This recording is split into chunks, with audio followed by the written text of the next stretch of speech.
see it. One team is going to have to give up here because playing both ways like that, they can't keep that going all game long. But I like that emotional stuff. I kind of had the feeling, too, as we listened to Art Hagee yesterday, talking in a little meeting with him, that this was not a team that was going to roll over and just cash in for the rest of the season. They want to win a football game. Someone's got to step up here and take charge. Both teams very emotionally charged at this point. Well, the Cleveland Thunderbolts, they know what it's like to win. They have had a small taste with that one victory this season. Earl Bruce, their head coach right now, talking to his troops inside their locker room. And let's see what Earl has to say with his team down by 9 at the break. Start making big plays the second half. Yes. That's what we got to do. Look the ball in. Look the ball in. Catch the ball. The ball's right there.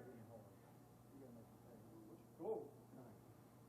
Running the ball like you can't believe. We got more yardage running the ball. We have passing the ball. Yeah. Let's get it. And hey, the 5 route's there. Hit the 5 route. He's wide open. 5 route is there. We got to get 8. Because there's zone in it. Yeah, there's a zone in it. He's not going to be able to get out. He might get around the end zone and grab the fire. Well, you heard Earl Bruce there, and the old habits die hard. He says, you know, we're running the football real well. You know what? So you really can't blame him, though, because some of his receivers, and we talked about this a couple weeks ago when we had Cleveland down in Charlotte, is that the receivers are dropping the ball. You don't have any other choice. If they're not catching the ball, Kaleo's putting the ball in there very nicely. They've knocked down a couple of the receivers, that is. So he's gone to the run, and they've been very effective with it. It's got to be somewhat of a frustration. If you are a quarterback and you make a big play, we've seen Kaleo, as you said, throw a couple of balls and hit right in the old bread basket, and you see that ball fall down to the ground, you think maybe we ought to run it a little bit and hand it off, because I know we're not going to drop it there most likely. Well, you know, ideally, you'd like to have the quarterback have a little bit more touch. Kaleo, a young quarterback, he's got a strong arm. He hit Kaleo at about he hit Shumo at about 6 yards, and he drilled it. Doesn't give the receiver much time to adjust his hands like he has to. Well, right now, the Milwaukee Mustangs are certainly having their way over Cleveland. The Stangs with a little tinkering going on inside their locker room. Let's see what's going on inside the hometown team's haunts right now. Try to nick him. Yeah. Don't make it out. Make it a corner turn. You just got to get up on the corner. We'll run off to that. All right.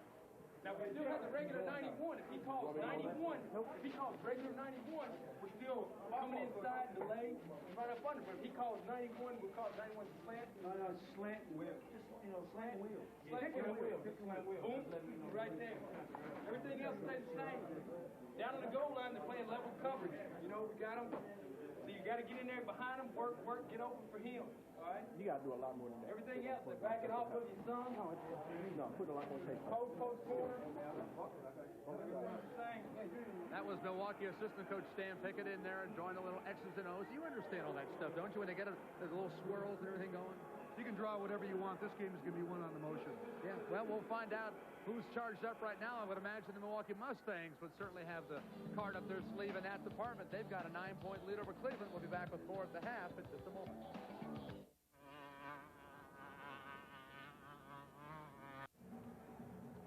Welcome back to the break here at the Bradley Center. Milwaukee leading Cleveland 19-10.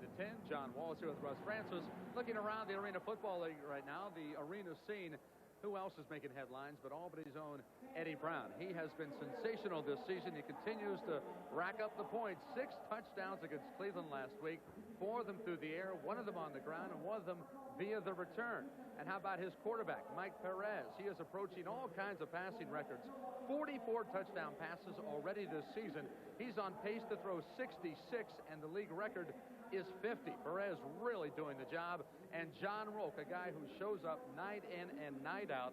He has played in 6 consecutive Arena Bowls, but as of tomorrow night, if he suits up, and he will play in his 100th Arena Football League game. He hasn't missed a game since the league's inception in 1987. Well, that's the epitome of the Ironman, I'll tell you that, John Rolfe. We talked to him last week in Miami. He's a tough guy. Loves to play the game. You can just see it, sort of like a little kid, mischievous in his eyes. He loves the game. So congratulations, John. Great job. How about another John we've seen here in action tonight, John Fourcade for the Milwaukee Mustangs. Things going well until the last snap of the first half. I'll say it again. You're going to see the emotion in this play as Kent Wells gets in to knock the ball loose. Real good job, concentration. Wells could have just gone for the tackle, saw the ball hanging out there, went for it, but it gets popped out here. And about 4 or 5 other guys, Tracy Shumo gets a hold of it here, and he gives it up. A lot of emotion. Both teams want to win desperately. Well, it is Milwaukee right now who's on track for the first victory in their franchise history, but they've still got some football to play. They're up by 9, the second half kickoff when we come back. We're ready to get the second half going here. Milwaukee on top by 9 over Cleveland, 19-10. Looking at the first half numbers here, Russ. Well, Earl's happy. Rushing yards 36, passing yards 66, but right now total yardage, Milwaukee with the edge. And how deceiving is that bottom statistic there? Time of possession, 19 to almost 11, but yet Milwaukee with that 9-point lead. All season long, Cleveland's been doing the same thing, John. They've been having the ball, possess the ball more than most of their teams in the first half, and they lose track of it in the second half. That's a product of the fact they run the ball so much. The clock does not stop when the ball's run out of bounds, so those running plays take up a lot more time than the passing plays. The other teams have been seeming to catch them possession-wise. In the second half, there's a little bit of a letdown, so we'll see if Cleveland suffers from that or they pick it up. There's a lot of emotion in this game today, John, tonight. Both teams having to win, so that could carry them all the way through the fourth quarter. Well, when we get going here, there's a bit of a delay. The net to the far side of the field's tangled up. Earl Bruce and his Cleveland Thunderbolts will kick off the ball. Brian Mitchell teeing it up. You see what happened there. They had a ball stuck in the mesh there during the halftime. Have to get Michael Jordan up, and now, I got to get somebody. Alvin Ashley, well, he's throwing strikes. You got to give him credit for that. He's just got to put one over the hump here. Get that thing out of here. Michael Jordan could get that with no problem. Just soar up there, grab it, knock it loose, or maybe Shaquille. Ashley says, enough's enough. Let's just get it on here. Ashley, interesting story about him. He went to Southwest State of Minnesota, not only an outstanding football player, but he is still the school's all-time leading scorer in basketball. So quite an athlete he was in college, and he's thrown a couple of really good shots at that thing, but it just doesn't want to come out. Well, he had to concentrate on the game at hand and forget about that thing. Right now, he's going to have a bunch of guys, 8 guys coming down the field at him, take his helmet off and his head off. I stopped playing games with the ball in the net and worrying about running the ball back. We've got a good one tomorrow night on ESPN.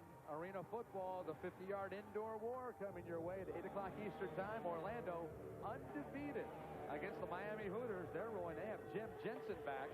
Orlando and Miami, 8 o'clock tomorrow night on ESPN. Ashley out of his own end zone. And he never went down. He rode the wave of John Garber, who was trying to make the stop. That knee never touched down, and so Ashley very smartly kept going to pick up about 5 more yards. Well, you see him start to follow the block to the left and decide the middle is the place that he ought to go. Bob Cox, the guy that's trying to give him that big block. Ashley trying to get just a couple more yards. So Milwaukee will take over 1st and 10 from their own 20-yard line.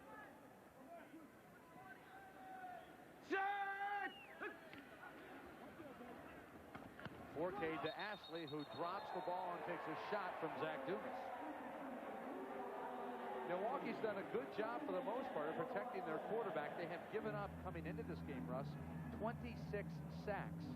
So far tonight, 4K has been pressured at times, but he's yet to been brought down. Well, you see Dumas coming up to serve. Notice that, Ashley, we're going to tag you every chance you get. Dumas coming around to your screen. Wham, that's after the ball. Looks like it might be just a little bit late. No flag thrown. They come right back to Ashley, who once again meets up with Dumas. Tracy Schumo also went on the stop with a pickup of 8 yards.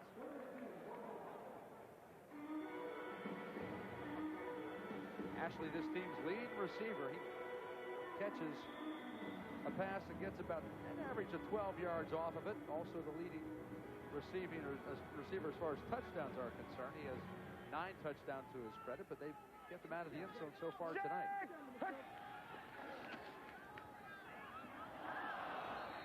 This one in and out of the hands of Josh Scott. It'll bring up 4th down and about 2. Kenny Stucker coming off the bench, and he'll try a long field goal attempt. I wouldn't be surprised if there's a little conversation in the huddle about the fact that Ashley was wide open over the middle. This will be from 37 yards out for Stucker. He hasn't made one from that distance all year until tonight. So Stucker is through. He puts it through again. And Milwaukee leads 22-10.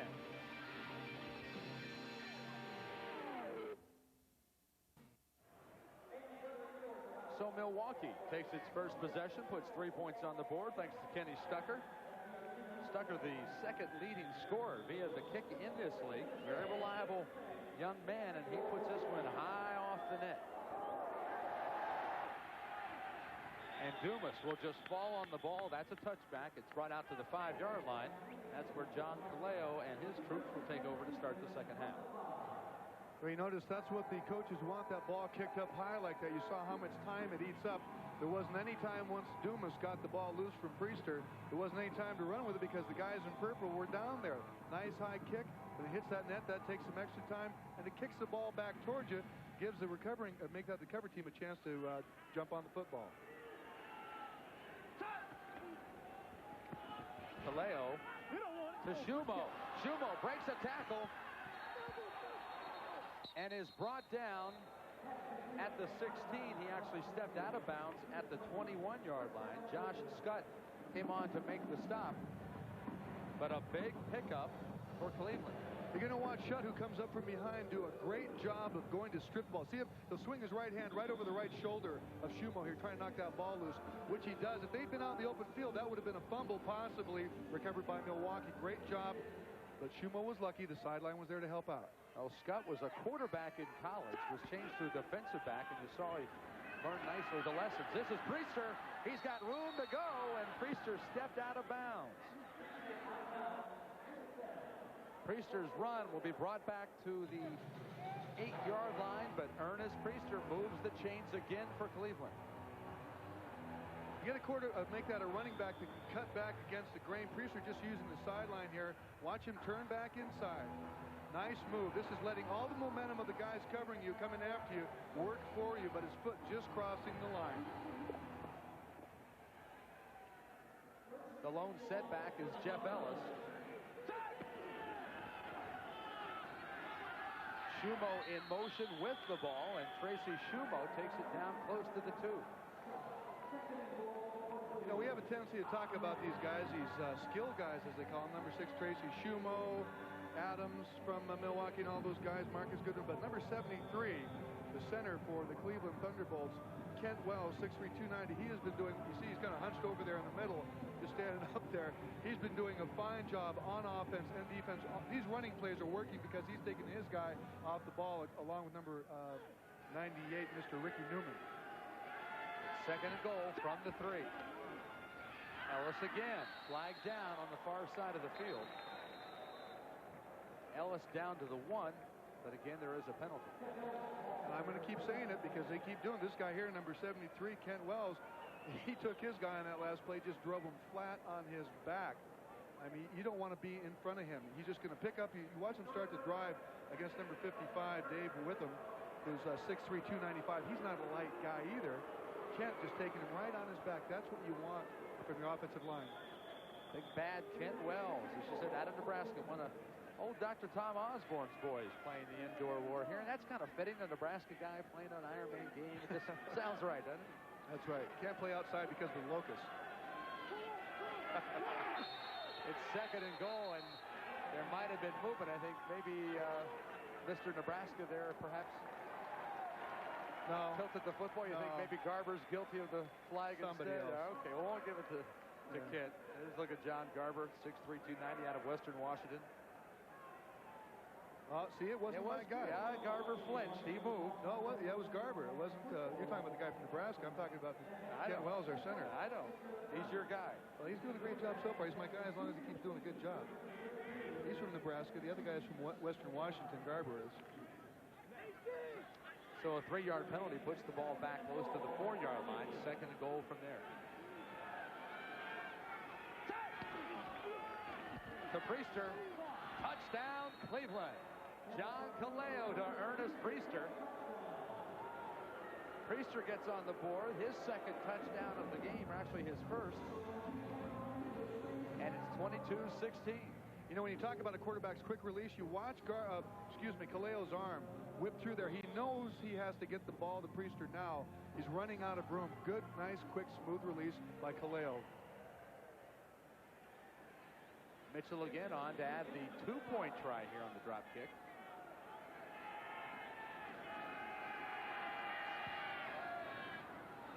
That one was right down the middle, so that's a 2-point try. 22-18. Little Brian Mitchell coming up big on those 2-point tries here on the Deuce. It's a 4-point game.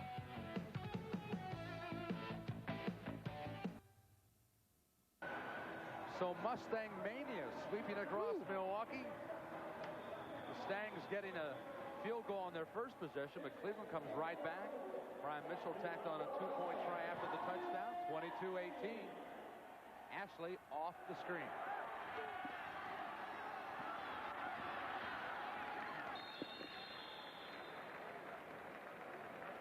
Cleveland again taking the ball down on their opening drive here of the second half. They took 3.5 off the clock. Priester had the honors, a 4-yard catch from John Kaleo. I said Priester's second score of the game. It actually was. His first one was a safety against his team. Right. So I kind of misread my own sheet here. Well, you know, that scoring drive, that takes a lot out of those guys. Kent Wells, John Garber, Ricky Newman up front there, because they're running the ball so much. That asks so much more of your linemen. We'll see if that tires them out in the fourth quarter. Again, in Ironman football, you can only make a limited number of substitutions per quarter. Hawkins sees the ball go in and out of his hands. Jerry Pitts up to make the defensive stop there. Pitts out of Glenville State College in West Virginia. You know, I'm a little surprised, too. Hawkins, number 5 for Milwaukee. He's been throwing a couple of short balls by Forcade. He's a guy who's kind of deep. You see Forcade's numbers here, 139 yards, 2 TDs so far. I expect him to get the ball more downfield to Wayne Hawkins. He's a good deep threat for Milwaukee Mustangs. Hawkins with 35 catches on the year.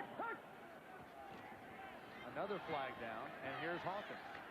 He's surrounded by white shirts and is brought down at the 23, but again, a flag could bring this one back. And it will. That'll be a 3-yard penalty against Milwaukee, so instead of third and very, very short. Tight end did not declare 3 yards, replay second down. And by that, every time you break the huddle as the offensive team, whoever is your tight end must raise his hand and tell the defense and the official that he is the tight end. He is an eligible receiver, and it was somebody's responsibility, and nobody did it. You see? I saw the guy raise his hand. I saw him. See, now he's raising both hands. Randy Hart saying, hey, I'm right here. 1-3. Yeah. They're always picking on the tight ends.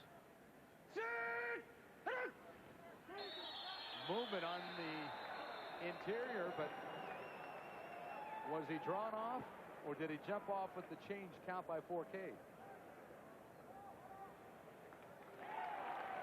And we'll go 3 yards back in the other direction.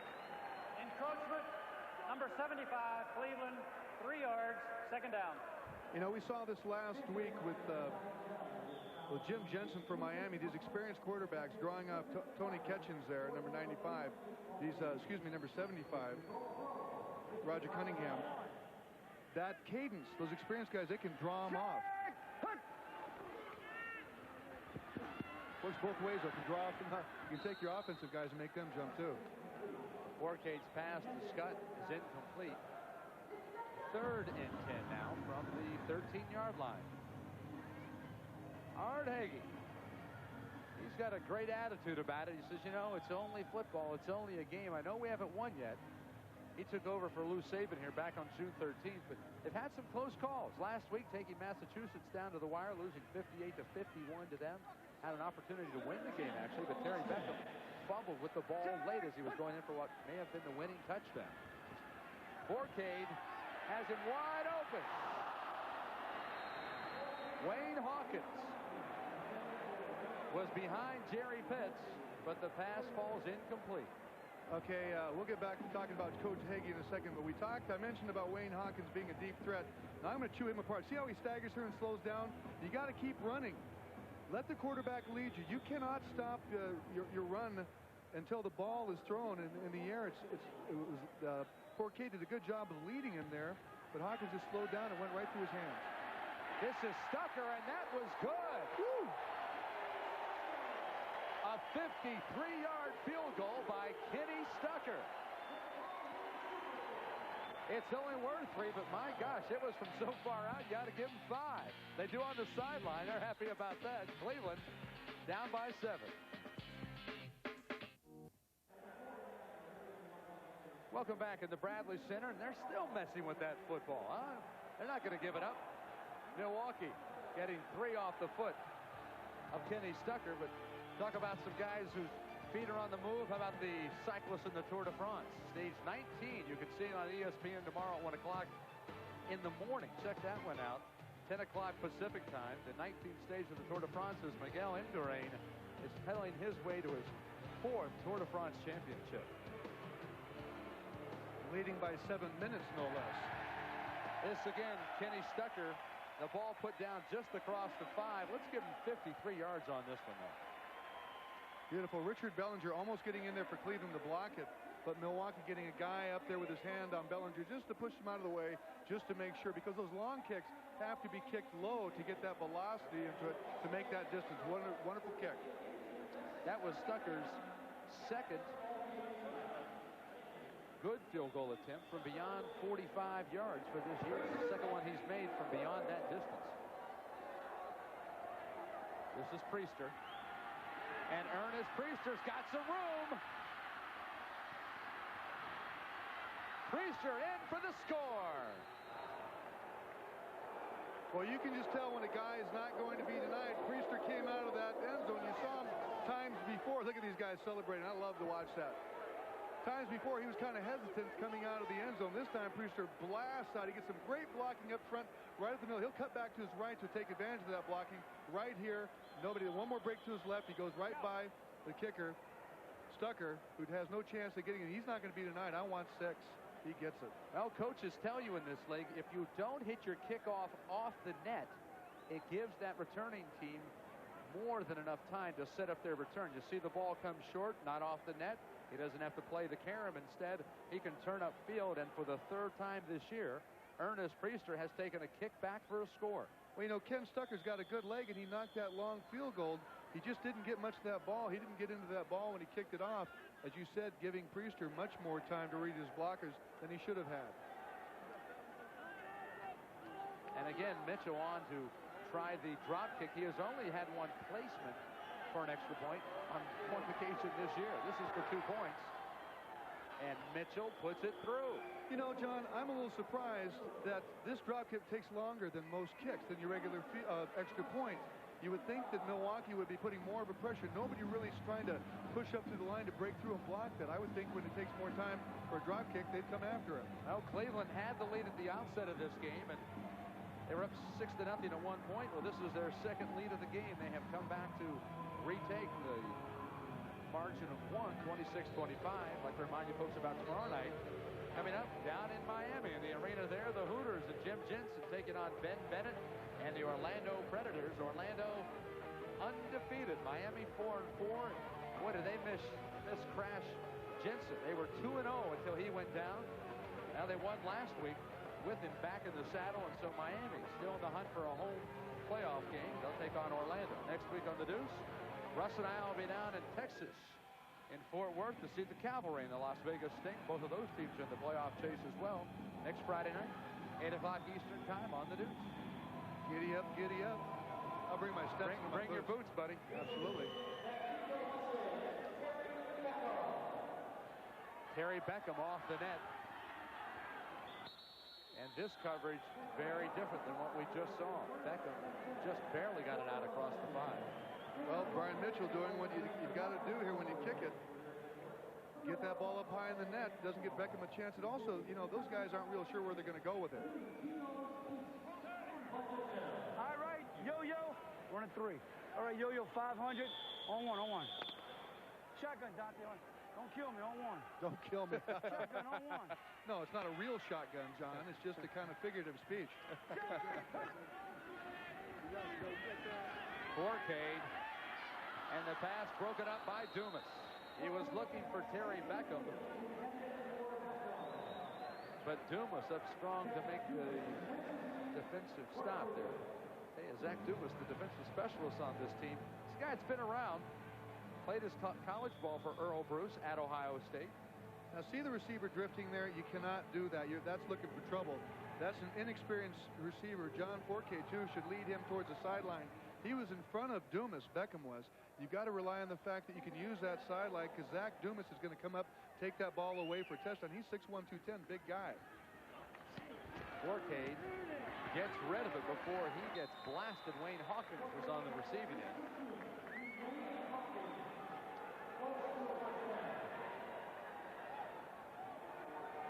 Ooh, he took a hit on that one. 10. All right. 10 dive on 1. Get the first down. You not only need a flak jacket in this league, you need some kind of protective shield around you. This is a rough sport.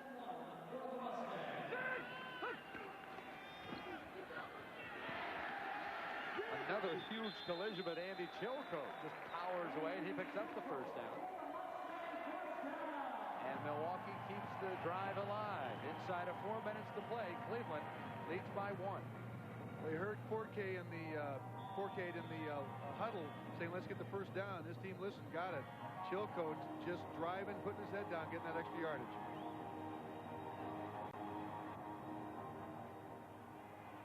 Center Dante Campbell was shaken up. He's going to stay in the game, but the big guy took a licking on that last play. Forcade again to Hawkins, who almost broke loose. Tony Wells came up to make the stop. Frank Guions was there as well, but the chains move again. Ooh, so close. Yet so far, John Forcade doing a good job of picking up his second receiver, Hawkins, taking a shot here. Presence of mind, stay on the feet, going for that extra yardage. Guion there waiting, though, to knock that ball loose if he'd gone inside. And the polka music starting to roll. I'm ready to break out the barrel anytime now. Oh, where's my bratwurst?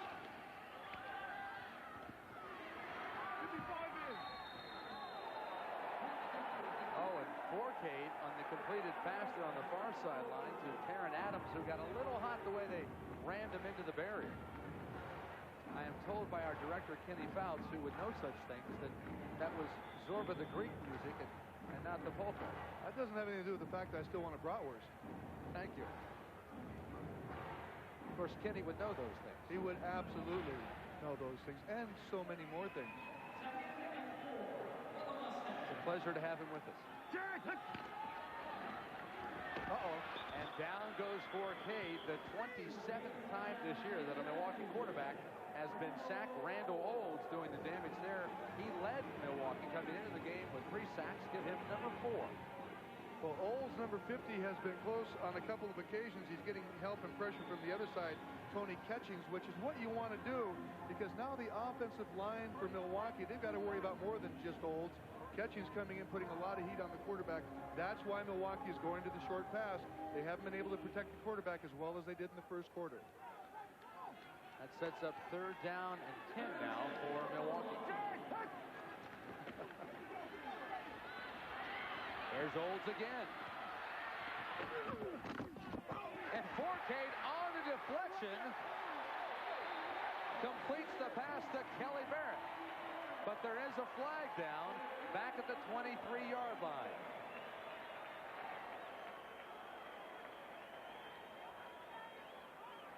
Randy Hart giving him a piece of his mind off the sideline. Forcade wants to know what is the call here. You like to see those big guys, Kelly Barrett, you like to see those big guys get the ball. You saw offsides against the defense, but a personal foul against the offense. I don't think the personal foul had anything to do with any of the Milwaukee guys on the field. I think it came from the bench. Well, you saw Randy Hart over there, number 98, who was incensed and how emotional he was, and now the crowd's starting to pick up a little bit as well. We'll try to sort this all out for you. We have encroachment on the defense. We have a personal foul, number 9, Milwaukee. 8 yards over the 3 yards will penalize Milwaukee 8 yards. So Frank Harris gets the call, and Frank not even in the game. He's over there as well, number 9, as you heard on the sideline. Well, as we said, it's an emotional game. You'll see Cleveland jump off sides. Olds just about getting a hold of Forcade again here because he was early, coming across the line early. John Forquet doing a good job waiting till the last second. You see the ball bounce up. It looked like number 98 getting the penalty, not number 9. That's what happens when everybody's so close to the line. Well, there's number 9. All right. He's trying to. He wants to tell the coach that wasn't me. Yeah. He's getting blamed for it, and everybody's calling him on it. I don't know if it wasn't 98 because it looked like our man Frank Harris was behind the coach. Well, now the ball is being spotted down to the 5. What's going on here? On the defense, we got a personal foul, number 9, Milwaukee. After the play, we'll penalize the 8 yards over the 3 from the end of the run, and it'll be a 1st and 10. Get out your computers. All right, so it was a dead ball penalty is what it amounts to. Again, it happened after the deflection, after Barrett had taken the ball down to the 5. So they'll spot the ball at the 5 and then move it back to the 14-yard line, and that's what they're explaining right now on the bench. And Art Hagee saying, guys, just shut up next time. Well, he's working that gum, isn't he? He's getting a workout tonight. Burning calories, Now chewing he's that gum. explaining to Arnold Campbell. He said, Arnold, would you please get those guys behind you to be quiet? They're not going to hurt us here. Well, you know, Frank took the heat for that. I mean, he didn't deserve it.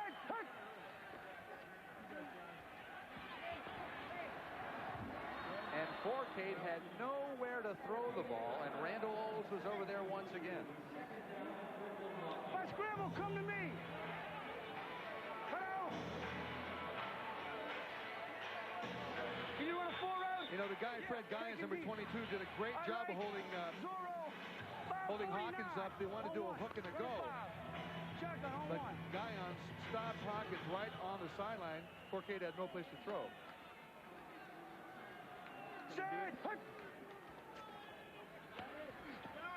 Forcade to Beckham. That's the pattern he wanted. You heard him. Hey, can you run a corner there? Can you get out? And Beckham said, yeah, I can do that. Forcade does a lot of that with this offense, Russ. They saw it a lot last week as the third quarter winds down. He does a lot of improv out there. Hey, can you run this? Can you run that? Go do it, man. And one thing that Beckham did there and Forcade asked him to do was flatten that pattern out. Don't drift like you did last time downfield. Give me a target towards the sideline. I'll lead you and get the ball to you. That gives the defender less of an angle to come in for the interception. The Mustangs once again on the move. They're going to change sides of the field, though. The fourth quarter coming up, and Cleveland hanging on by a thread. They're up 26-25.